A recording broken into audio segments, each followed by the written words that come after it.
The Sundowner's Dance by Todd Keisling or Keisling. I'm not sure. That said, I'm a sucker for mental health books. Mental health horror, I should say. And The Sundowner's Dance is by far one of the best adaptations I've read for mental health horror, specifically dementia, Alzheimer's.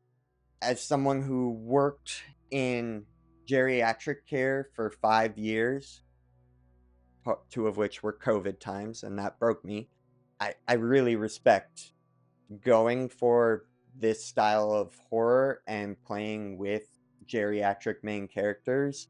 It was so well done. It's in my top five for the year.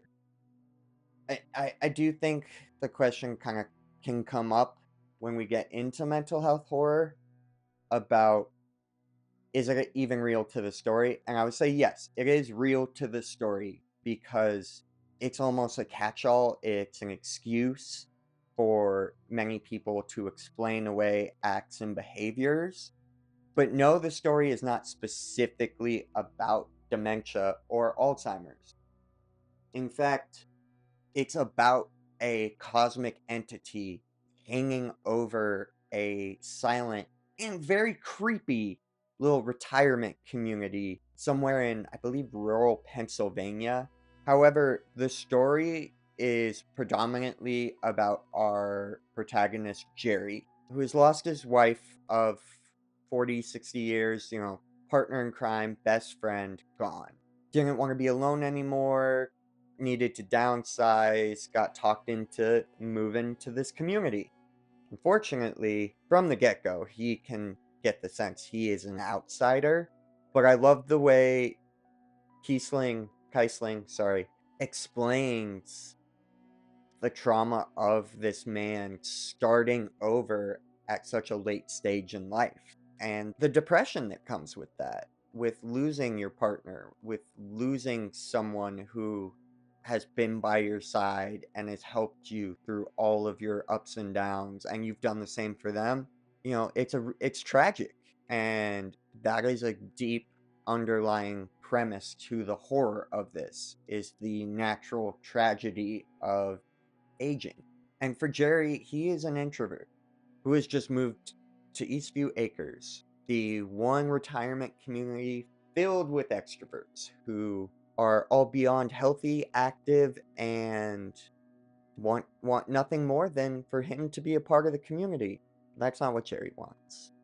And as he continues to learn more and more about the residents and their belief slash love for their quote unquote goddess, this Eldritch entity, Jerry's realizing he may have picked the wrong place to move. As we spend more time in this community and we get a sense of this Eldritch presence beyond, we learn that these geriatrics are becoming its emissaries. They're being bestowed gifts, and those gifts help them age gracefully. However, when deprived of these gifts, things turn very sour for those who are no longer receiving.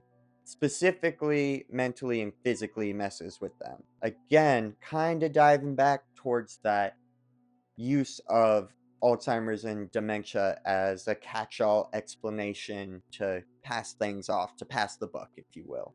But the Eastview Acres residents are night owls, and they actively torment him. And the further Jerry gets pulled into this community, the more he realizes that danger is lurking in the night, and that these residents of Eastview Acres might be more than just night owls, as the sounds that disturb his sleep become ever more prevalent each day. And for Jerry, this is about closing his final chapter. This is about moving somewhere where he's not as isolated, but he can be on his own and be comfortable with himself and end this phase with dignity and the life he wants to have. And so, if you've ever had a loved one with dementia or memory loss, the Sundowner's Dance will hit home. I promise you that. So, check it out. Again, one of my favorite reads from this year, and I don't think you will be disappointed. Plus, I need more people to talk about with this book because not enough people have read it yet. So, read it, please. Pretty please. Okay, thank you.